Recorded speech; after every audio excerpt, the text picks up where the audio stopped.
अस्सलाम वालेकुम दोस्तों, अपनी नेक्स्ट वीडियो के साथ आपको वेलकम करता हूं अपने इस चैनल में। उम्मीद है सब खैरियत से होंगे। तो चलते हैं आज की अहम न्यूज़ की जानिब। सबसे पहले तो बात करेंगे स्पेन के एक नए कानून के बारे में जो कि पास हो चुका है और इससे आप बहुत ज़्यादा फ़ायदा उठा सकते हैं।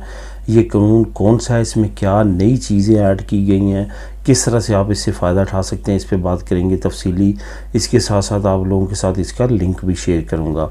उसके बाद इंग्लैंड की अपील और ब्रेक्सिट 2 की आवाज़, इस पे बात करेंगे कि इंग्लैंड में क्या नई एक्टिविटीज़ हुई हैं जिससे इमिग्रेंट्स को डायरेक्टली और इनडायरेक्टली फ़ायदा या नुकसान हो सकता है। इस पे तफसीली बात करेंगे। उसके बाद पेंशन लेने के दौरान स्पेन से बाहर रहना, जिसके बारे में काफ़ी हफ्तों से काफ़ी दोस्तों की तरफ से कमेंट आ रहे हैं, इस पे तफसीली बात करेंगे। और आखिर में आपको बताऊँगा कि $1,40,000 सालाना कमाई वाला वो कौन सा यूरोपीय मुल्क है जो कि दुनिया के अमीर तरीन ममालिक में शामिल है और दुनिया में सबसे ज़्यादा कमाई करवाने वाले मुल्क में शामिल है। इस पे बात करेंगे, उस मुल्क का आपको बताऊंगा और डिटेल के साथ इसको डिस्कस करेंगे वीडियो के आखिर में। तो सबसे पहले तो स्पेन नया कानून जो पास हुआ है और जिसमें कुछ नई एडिंग की गई है मज़ीद फ़ायदा देने के लिए, इस पे बात करते हैं। दोस्तों, आपसे मैंने एक न्यूज़ शेयर की थी चंद महीने पहले। उसमें मैंने आपको बताया था कि हुकूमत ने इन्फ्लेशन बढ़ने की वजह से और जो बबीदने का इस वक्त मसला है स्पेन में, उसको हल करने के लिए दो नई स्कीमें लॉन्च की हैं। एक तो इन्होंने, आपको मालूम है कि जो रेंता और खोबनिस था, वो कानून पास किया कि जो यंग लोग हैं जिनकी उम्र 18 से 30 साल के दरमियान है, उनके रेंट में उनको इमदाद दी जाएगी, जिसमें बहुत बड़ी तादाद में नौजवानों ने फ़ायदा उठाया। दूसरे नंबर पे इन्होंने एक नई स्कीम लॉन्च की थी कि आपका अगर ये खोबन जो है लोग ये अपना घर ख़रीदना चाहते हैं तो इनको जो है अवाल की सूरत में जो एडवांस है वो हुकूमत पे करेगी।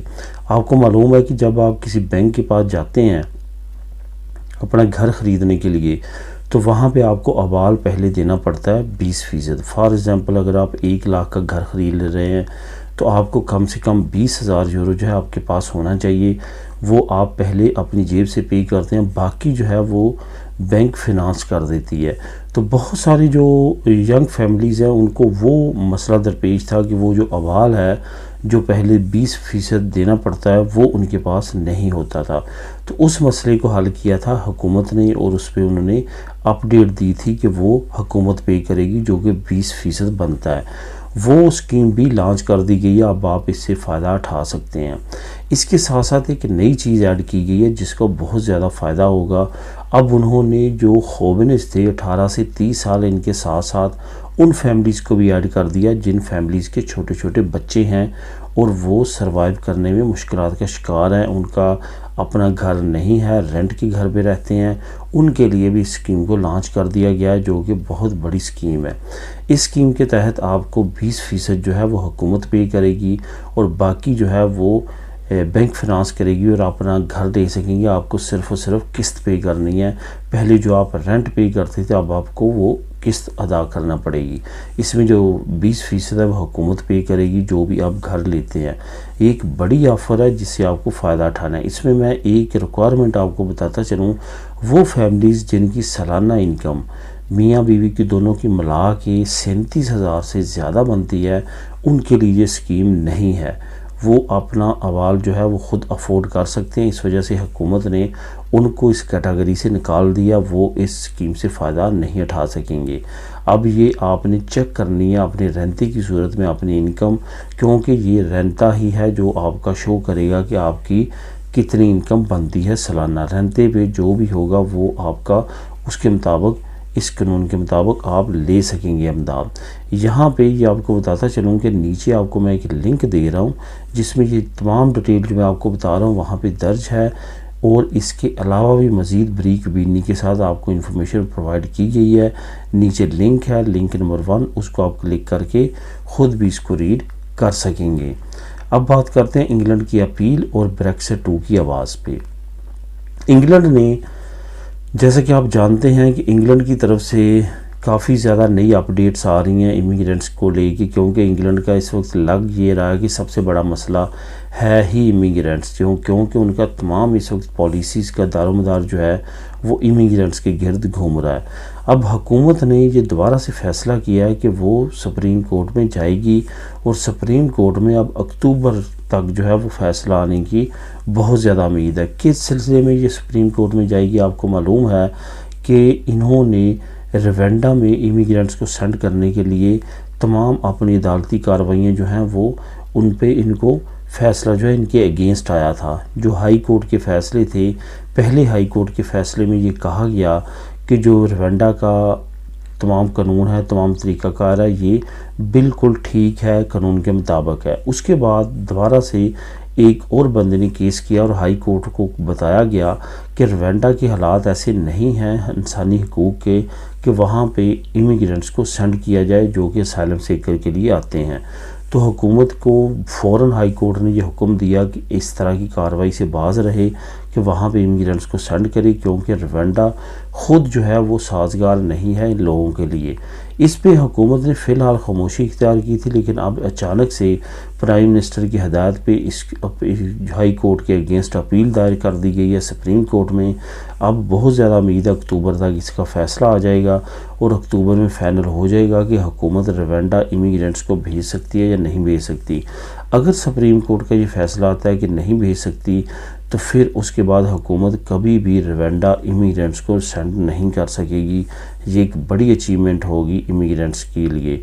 लेकिन अब सुप्रीम कोर्ट के फ़ैसले पे सबकी नज़रें हैं कि अक्टूबर के तक क्या फ़ैसला आता है और सुप्रीम कोर्ट इस पर क्या आर्डर करती है। इसके बाद ब्रेक्सिट 2 की आवाज़ें खुद इस वक्त हुकूमत के मेंबरान की मुंह से सुनने को मिल रही हैं और काफ़ी ज़्यादा जो है इस वक्त हाइप दोबारा से क्रिएट हो रही है कि ब्रेक्सिट के लिए दोबारा से वोटिंग की जाए। ये याद रखें कि पहली वोटिंग पे काफ़ी ज़्यादा तनकीद के बाद लोग ये चाहते हैं कि क्योंकि ब्रेक्सिट एक बुरा डिसीजन था, दोबारा से इसको किया जाए और दोबारा से इसकी वोटिंग की जाए। अब देखते हैं हुकूमत के मेंबरान तक ही ये बात रहती है या हुकूमती ओहदेदारान तक भी ये बात पहुंचती है और आने वाले वक्त में क्या वोटिंग हो पाती है। और ब्रेक्सिट 2 के नाम से अगर वोटिंग होती है, रेफरेंडम होता है, तो यूके क्या दोबारा यूरोपीय यूनियन का मेंबर मुल्क बन जाएगा, ये आने वाले वक्त में बताएगा। लेकिन फ़िलहाल इस तमाम न्यूज़ का जो यूके से रिलेटेड है, आपको नीचे एक ही लिंक प्रोवाइड कर दूंगा जिसमें ये दोनों न्यूज़ आप कवर कर सकेंगे। उसको क्लिक करें और आप ख़ुद इसको रीड करें। अब बात करते हैं पेंशन लेने के दौरान स्पेन से बाहर रहना। इस पर काफ़ी ज़्यादा कमेंट आ रहे हैं कुछ हफ्तों से और काफ़ी ज़्यादा दोस्तों को कन्फ्यूजन है। एक बात दोस्तों याद रखें कि आप स्पेन से बाहर पेंशन लेने के दौरान, अयूदा लेने के दौरान, पारो लेने के दौरान, इस तरह के और जो मामला है उसके दौरान रह सकते हैं या नहीं रह सकते, इस पे एक ही बात पे आप जो है वो डिसाइड कर सकते हैं कि क्या आपको काम की परमिशन है। क्या जब आप पेंशन ले रहे होते हैं उस वक्त आपको काम की परमिशन होती है? नहीं होती। जब आप पारो ले रहे होते हैं, जब आप अमदाद ले रहे होते हैं और कोई आप बेनिफिट ले रहे होते हैं, उस वक्त आपके पास काम की परमिशन होती है? होती है। वो क्यों ले रहे होते हैं? क्योंकि आपने वक्ती तौर पे फाइनेंशियल क्राइसिस है, आप वो ले रहे हैं, साथ साथ जॉब तलाश कर रहे हैं। क्या जॉब आप मुल्क से बाहर रहते हुए तलाश कर सकते हैं? नहीं कर सकते। पेंशन के दौरान आप काम की परमिशन आपको नहीं मिलती। क्या आप अगर मुल्क के अंदर रहते हैं फिर आप काम तलाश कर रहे होते हैं? नहीं। अगर मुल्क से बाहर जाके अपनी पेंशन वसूल करते हैं, इस वजह से इस पर कोई असर नहीं पड़ता। सिर्फ़ और सिर्फ पारो, अयूदा और इस तरह के और बेनिफिट्स जो हैं वो आप ले रहे होते हैं क्योंकि गवर्नमेंट को ये आप कह रहे होते हैं कि मैं जॉब की तलाश में हूँ, फ़िलहाल मुझे ये बेनिफिट चाहिए अपने नॉर्मल अखराजात पूरे करने के लिए। इस वजह से आप पे लाजम है कि आप मुल्क के अंदर रहें और जॉब तलाश करें। लेकिन पेंशन में इसके रिवर्स है। आप अब पेंशनरी हैं, पेंशन ले रहे हैं, अब आप कहीं भी दुनिया में रहें, सिर्फ आपने अपना बैंक अकाउंट देना है और अपनी रेजिडेंसी शो करनी है कि आप कहाँ पे हैं, जो भी आपका एड्रेस है वो आपने शो करना है और आप जो है वो ले सकते हैं मुल्क से बाहर रहते हुए। कोई भी किसी तरह की कैद नहीं है। इस फार्मूले को आप जहन में रखेंगे तो आपको समझ आ जाएगी। अब आखिर में बात करते हैं कि ऐसे मुल्क की जिसकी सालाना नॉर्मल एवरेज इनकम जो है वो $1,40,000 है। दुनिया के अमीर तरीन मुल्क में शामिल होता है। पर कैपिटा इनकम के लिहाज से दुनिया का अमीर तरीन मुल्क है। छोटी आबादी है। टोटल पब्लिक ट्रांसपोर्ट फ्री है। आप ट्रेन पे सफ़र करें, आप मेट्रो पे सफ़र करें, ट्राम पे सफ़र करें, बस पे सफ़र करें, आपके लिए टोटल पब्लिक जो ट्रांसपोर्टेशन है वो फ्री ऑफ कॉस्ट है। ये इंतहाई अमीर मुल्क है। वहाँ पे सर्विसेज जो है वो डिपार्टमेंट काफ़ी ज़्यादा एक्टिव है, बहुत ज़्यादा अपॉर्चुनिटीज़ हैं वहाँ पे। और इस मुल्क का नाम है लक्समबर्ग। लक्समबर्ग जो है वो छोटा सा मुल्क है।